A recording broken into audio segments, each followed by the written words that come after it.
Play at Novabet.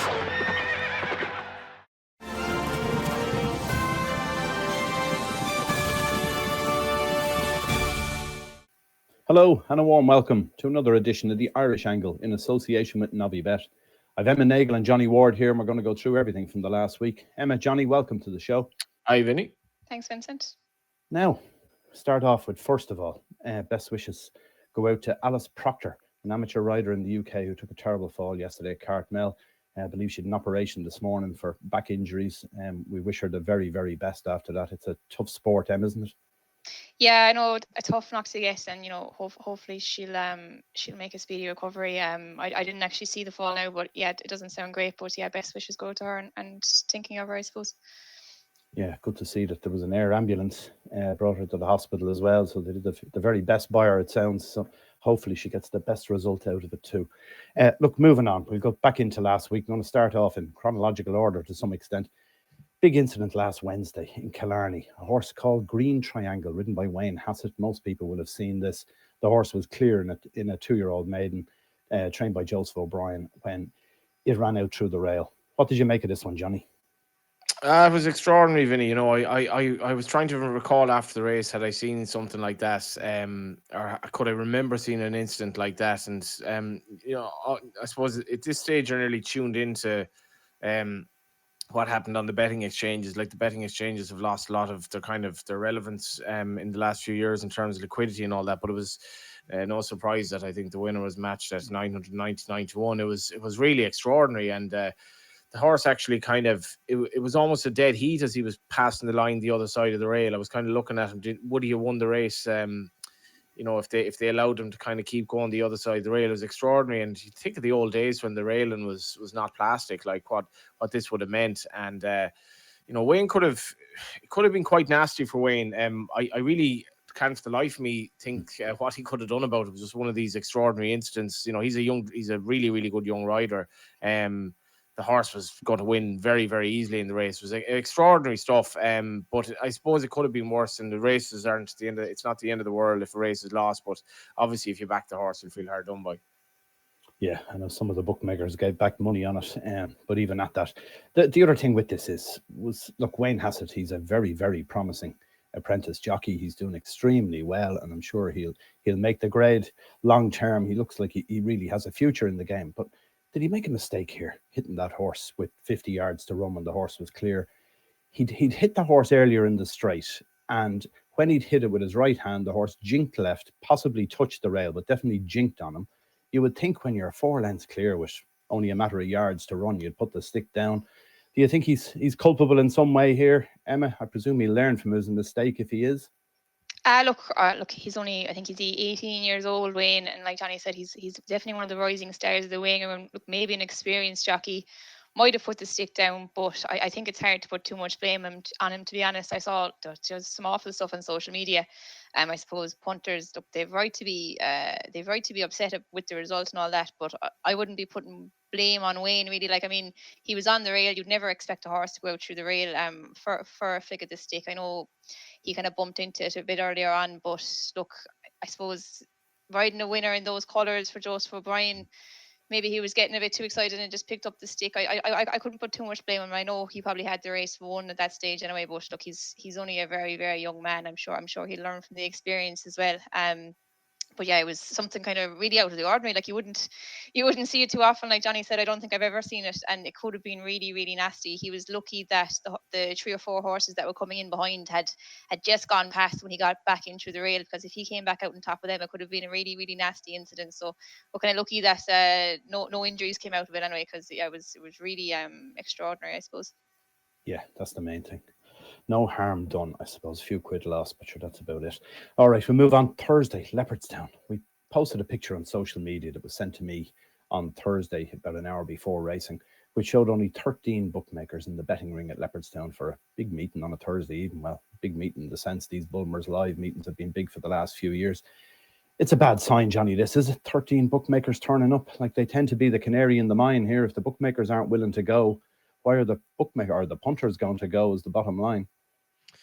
Yeah, somebody mentioned this photo to me actually at Down Royal on Friday, and wasn't exactly sure what the photo was about. And I think I replied in jest that artist is up for the the participant to read into what he or she makes of the art, and you can read into this photo what you want. But what I got from it was a recollection of what Anthony Kaminskas was saying on social media the day that David Power died, actually, and when David Power was being laid to rest, like that's only up the road from where I live. So I walked up just to kind of um just to see the coffin, or to see him going into to Mount Jerome Cemetery. But it's right beside AK Betts' office, and it's obviously near the dog track as well, the old Harris Cross dog track, which is gone. And that evening AK went to he's one of the on-course bookmakers, went to Leopardstown, and he was bemoaning like they took 60 quid in one race, 70 in another, and this is two pitches.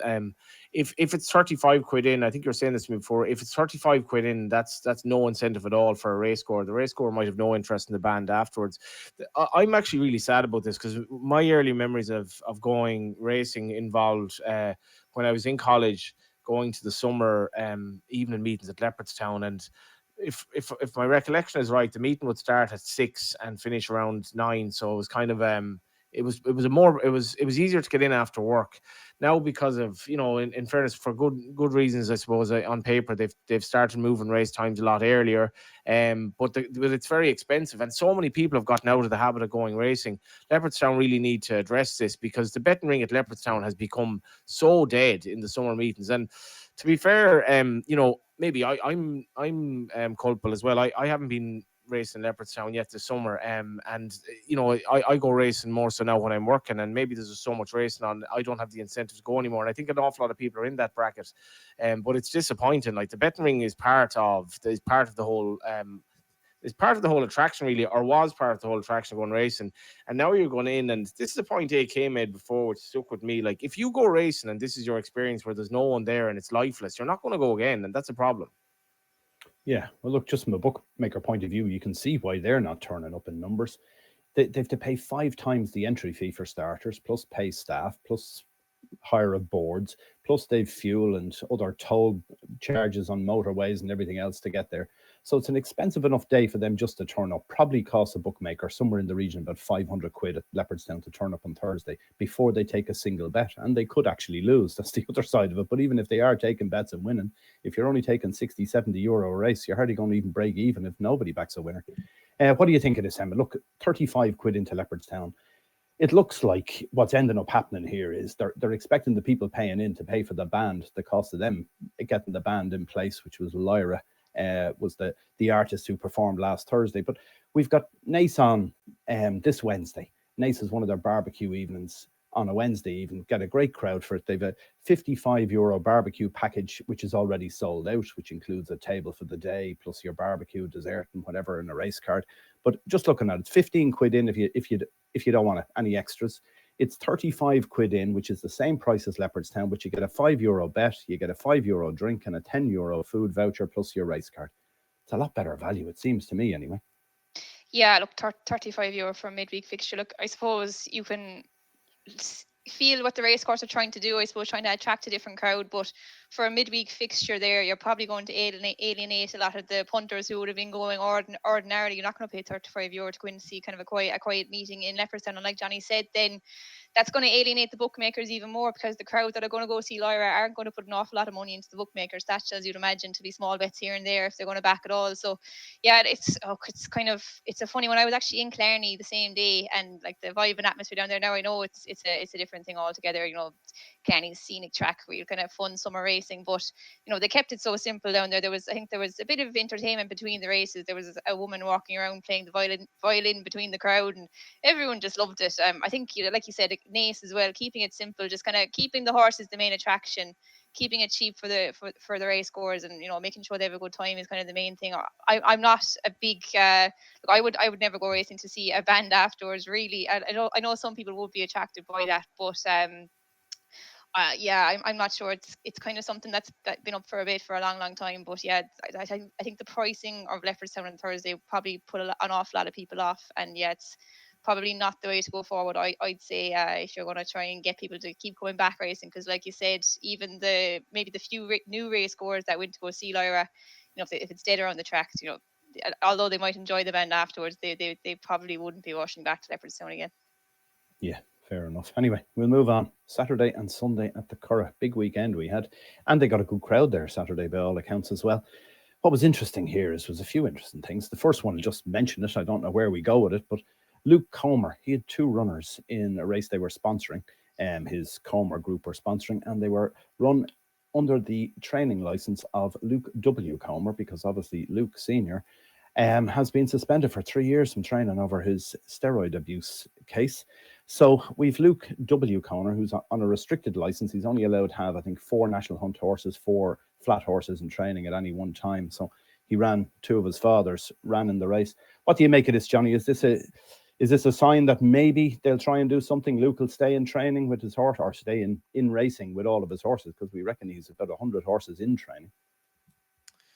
Yeah, the interview in the Business Post that we spoke about last week, like, if you haven't read it, it's really worth reading again. He's on about paying 6 million in legal fees in this case, which, like, it must be one of the greatest wastes of money ever, considering the poverty in the world. 6 million quid to get effectively nowhere in a case that's, all along they said, we're not suggesting that you did the doping here or whatever. We just can't actually say what happened, and you're the licensed trainer, so this is how it is. And I mean, this is a trainer who's obviously out of the country most of the year, and now you have 2 runners, 2 rags running this race, which he sponsors, obviously. And I see Seattle Creek, Shamie Heffernan came back, said the horse felt unsound.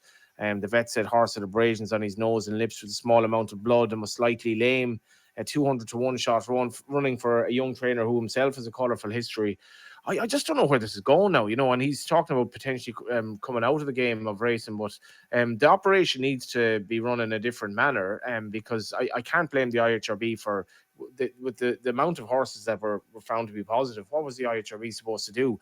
But the money that was spent, I mean, I go out with a lawyer and all of that, and so the law is the law, but the money that was spent on this is a tragedy in some respects, considering where it could have been put. Yeah, true. Anyway, we'll move on to the rest of the racing.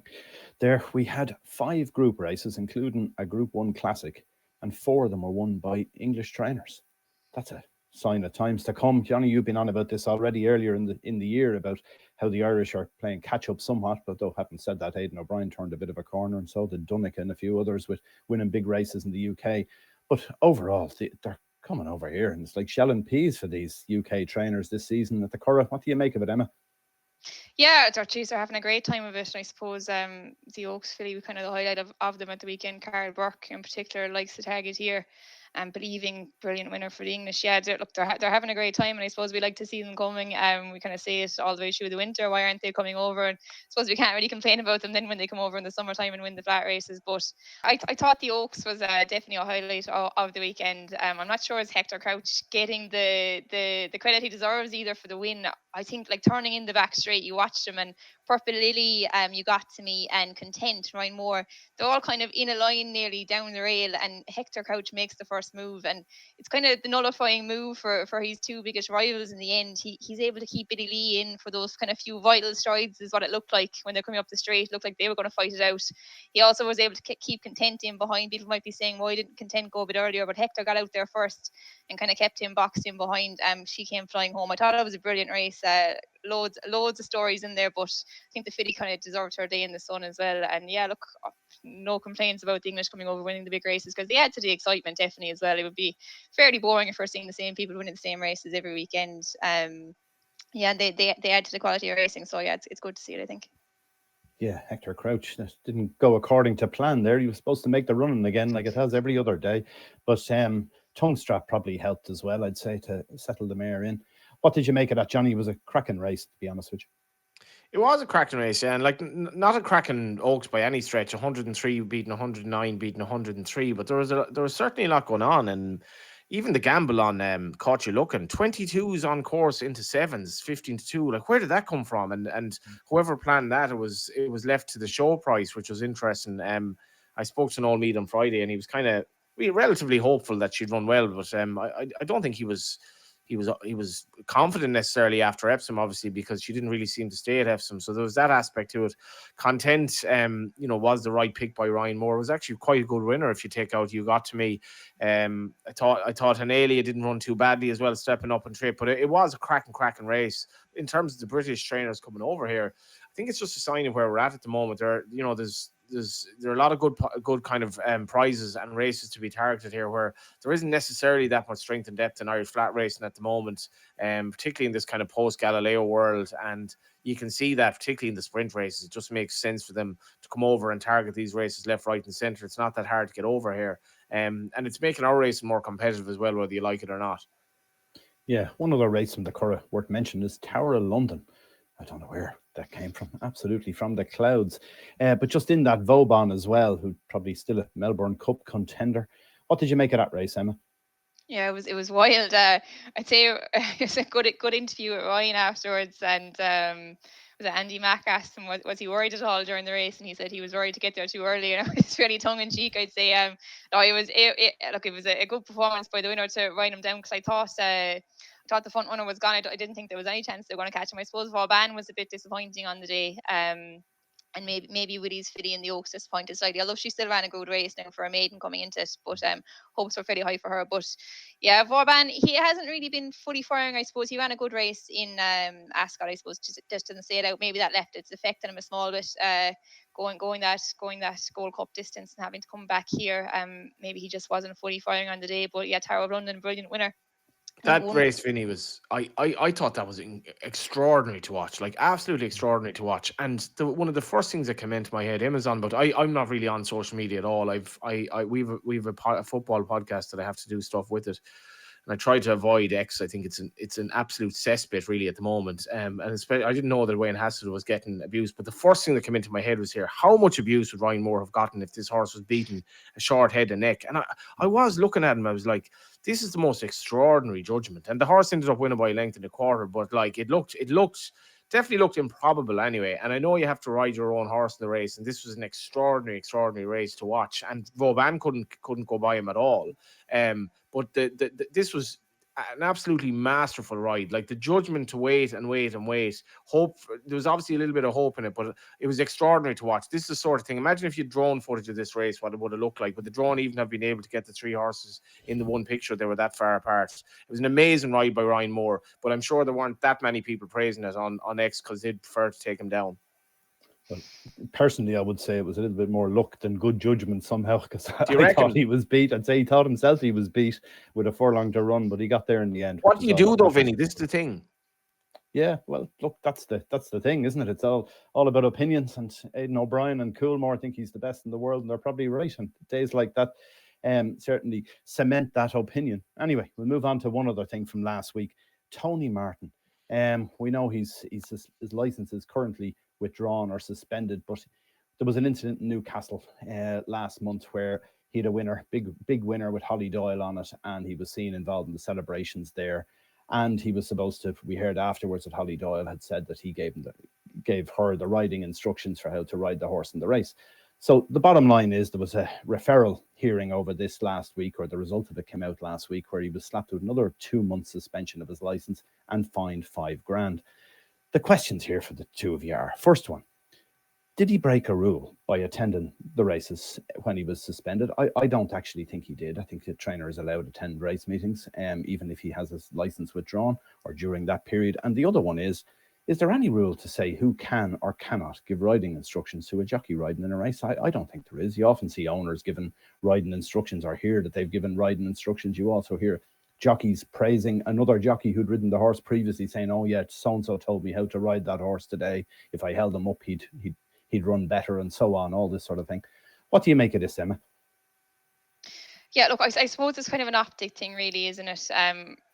Like to be seen giving the jockey instructions in the parade ring, kind of showing that maybe, look, he's heavily involved in training the horse is probably what the authorities are thinking. It kind of maybe was a bit of a slap in the face for them, seeing him celebrating afterwards. I suppose, look, technically he didn't really break any rules. I think I don't think he can complain too much about the ban, to be honest. Like, we see other trainers who had similar bans and they keep a much lower profile. So I don't think he'd probably be doing the same thing in Galway next week, I'd imagine. No, he's already said he won't turn up. What do you make of that, Johnny? It's always a big meeting for Tony Martin.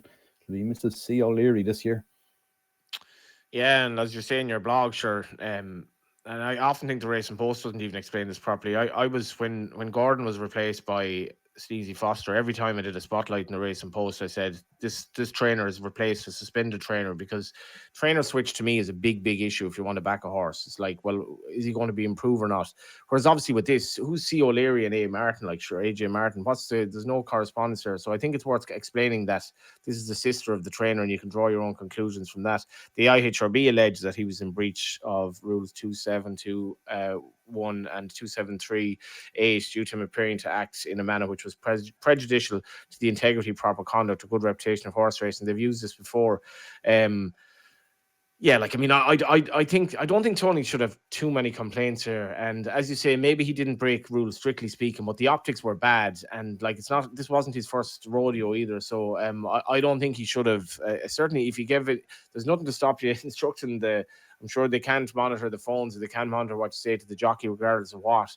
But just being there on the TV, it prompted a big article from Lee Motto said in the Racing Post that it just didn't look great. And Tony has been brilliant around Galway. He's obviously a very talented trainer, but a lot of this stuff is of his own making, I have to say. Yeah, you're probably right. Anyway, we shall finish off today, first off, with a horse to follow. Did you see something from last week, Emma? Yeah, I suppose, look, there was a few really good maiden winners at the Curragh. I'll just mention one first before I picked maybe a lower profile one as my horse to follow, but I thought the Lion in Winter was probably one definitely to note from last weekend, obviously being cut for a few classics next year. I thought that was just a really strong maiden. Paddy Toomey's Curragh Wood, I really fancied him coming into it as well, but that Lion in the Winter, he was obviously the second choice, and he looked, okay, so he travelled strongly, but he still looked green. Wayne was kind of slapping him down the shoulder after 2 furlongs, and once he got a bit of light, then he just flew home. So I'd say that's probably a maiden to make note of. I think Henry Longfellow came from it last year as well, so he's definitely one for the notebooks. But I thought one maybe in defeat, maybe to follow for next time, is Sujet for Dermot Wells. Ran in a maiden in Killarney first time out on Monday. The yard's going through a fairly quiet spell. I think he's 3% strike rate in the last 3 weeks. But I take plenty of encouragement from the debut of this fella's now. He kind of dwelled coming out of the stalls, and he had plenty of work to do. I think like an awful lot of the winners on the flat at Killarney came from the front. On the Monday was there 4 or 5 of the 7 winners came from the front. But he kind of found his stride turning the bend anyway, and made up an awful lot of ground, kind of likeable attitudes. Put his kind of head down and galloped on. I thought it was a good effort to only be beaten about 5 lengths in the end, I suppose. And I'd probably put him in the tracker and see as he entered for something in Galway next week, because you know how well Dermot Well does in those Galway maidens, and probably looks one up to winning one if he's a bit sharper next time. He's entered the national stakes as well, so he must be showing a bit at home. Yeah, Dermot always like to have a run in them before they go to Galway too. So yeah, that'll be one to keep an eye on next week. One from me. There was a 2-year-old filly won on Sunday. Red Letter for Ger Lyons. He's having a good run at the minute, Ger Lyons as well. Some very nice horses. But this Red Letter hacked up 4.5 length or 4.25 length winner on Sunday. But out of that, I'm going to suggest a horse that ran against Red Letter the previous day, which is called Senna's Girl, trained by Diego Diaz. Very unlucky in a maiden at the Curragh the previous day, where Red Letter finished second. We now have the 2nd, 5th and 9th from that have won since. So I think it'd be one to watch the next day is Senna's Girl, wherever she comes out. Johnny, have you got one for us? Yeah, I'm actually giving Red Letter, funnily enough. And when you say Ger Lyons on a good run, Jared actually had I think he had one winner from 2025 odd runners going into the Curragh on Sunday. And that was a bit of a worry for me, because I was at Down Royal and a couple of fancied horses that were quite disappointing, and then he just been on it. There's probably absolutely nothing to it, but I wasn't entirely sure was the stable in the usual vintage form it was. And then of course he won the first 2 races. And Red Letter, I might have actually, maybe I gave her as one to follow already. I can't remember. I might have given her as one to follow after that maiden, because I thought it was an extraordinary maiden that she was second and first time out. And she's by Frankel. She's loads of ability. I think, Babouche impressed me the first day at Cork. I was impressed with her to beat the Colts at the Curragh. But Red Letter's way of going, I'd say she's loads of ability. And obviously, as I say, being by Frankel, she looked pretty straightforward as well. Just kind of went out in front. It was a different ride the first day. Just a couple other things to mention, Vinny, before we go.